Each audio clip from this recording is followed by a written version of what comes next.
Mystery of Princess Talara, Part 5.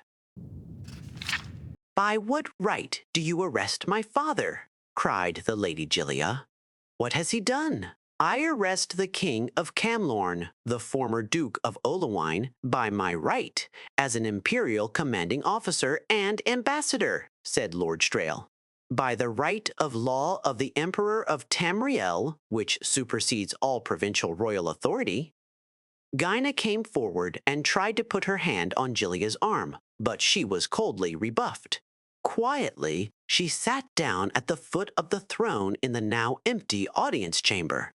This young lady came to me having completely recovered her memory, but the story she told was beyond incredible. "I simply couldn't believe it," said Lord Strail.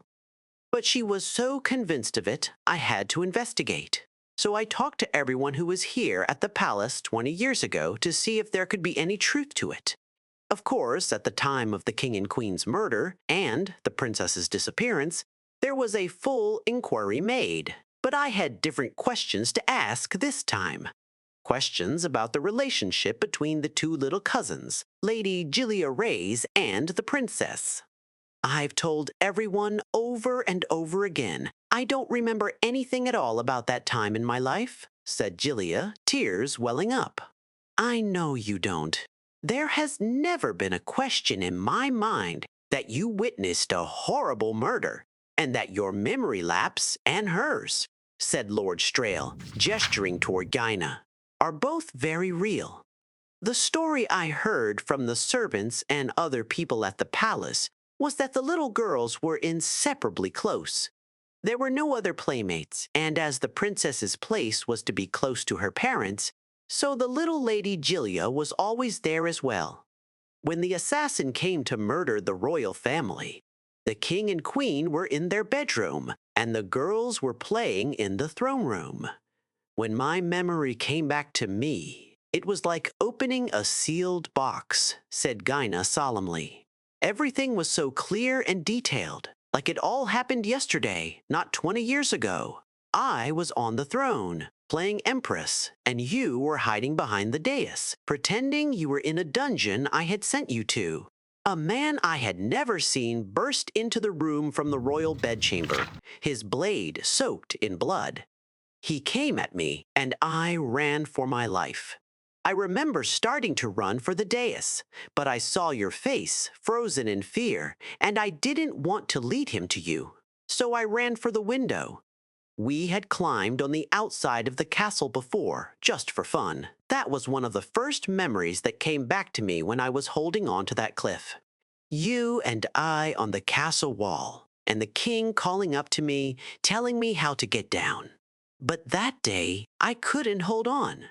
I was trembling so much. I just fell and landed in the river.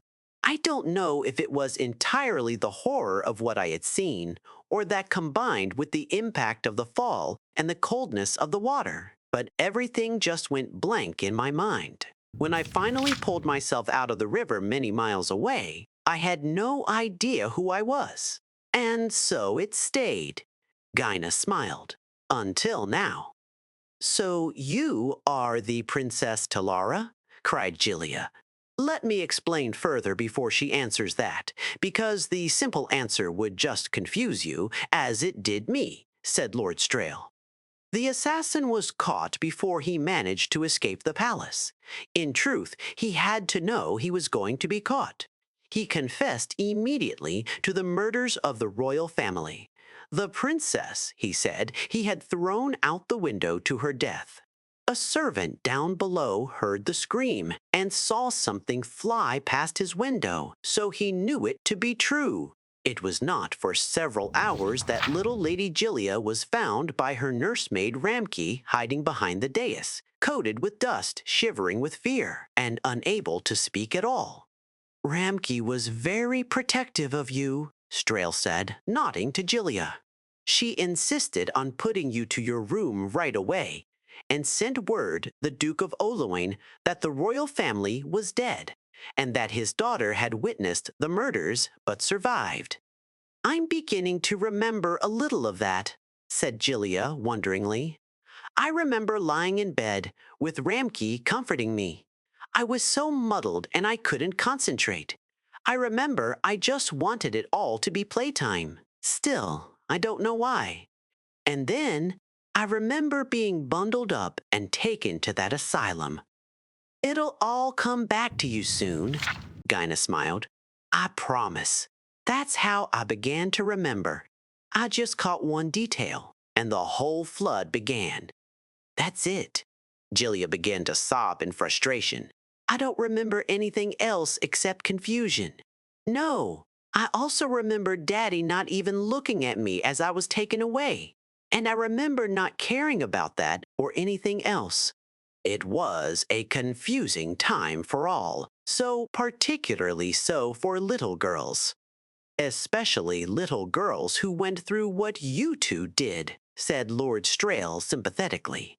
From what I understand, as soon as he received the message from Ramke, the Duke left his palace at Oline, gave orders for you to be sent to a private sanitarium until you'd recovered from your ordeal, and set to work with his private guard torturing the assassin for information. When I heard that no one but the Duke and his personal guard saw the assassin after he gave his initial confession, and that no one was present but the Duke and his guards when the assassin was killed trying to escape, I thought that very significant. I spoke with Lord Errol, who I knew was one of those present, and I had to bluff him, pretending I had more evidence than I did. I got the reaction I was hoping for, though it was a dangerous gambit. At last, he confessed to what I already knew to be true. The assassin, Lord Strail paused and reluctantly met Jillia's eyes, had been hired by the Duke of Oloin to kill the royal family, including the princess as heir, so that the crown might be passed to him and to his children. Jillia stared at Lord Strail, aghast. My father! The thug picked the wrong time to be greedy and try to get more gold. The Duke decided that it would be cheaper to silence him, so he murdered him then and there, so the man would never tell anyone what really happened. Lord Strail shrugged. No tragic loss as far as murders go. In a few years' time, you returned from the sanitarium, a little shaken but back to normal, except for a complete absence of memory about your childhood. And in that time, the former Duke of Oline had taken his brother's place as the King of Camlorn. It was no small maneuver. No, said Jillia quietly. He must have been very busy. He remarried and had another child. No one ever came to visit me in the sanitarium but Ramke. If he had visited and seen you, said Gina, this story might have turned out very differently. What do you mean? Asked Jillia. This is the most amazing part, said Lord Strail. The question has long been whether Gina is the Princess Talara. When her memory returned, and she told me what she remembered, I put several pieces of evidence together. Consider these facts. The two of you look remarkably alike now, after 20 years of living very different lives.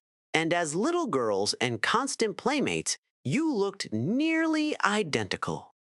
At the time of the assassination, the murderer, who had never been there before, only saw one girl on the throne, who he assumed to be his quarry.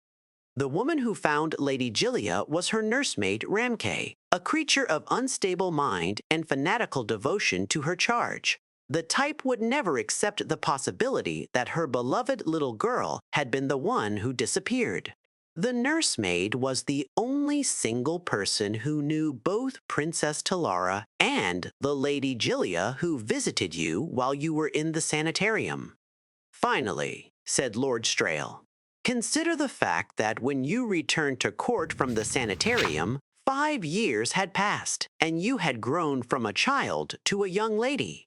You looked familiar, but not quite the same as your family remembered you, which is only natural. I don't understand, cried the poor girl, her eyes wide, because she did understand. Here, memory was falling together like a terrible flood. Let me explain it like this, said her cousin, wrapping her in her arms. I know who I am now. My real name is Gilia Reyes. That man who was arrested was my father, the man who murdered the king, your father. You are the Princess Talara.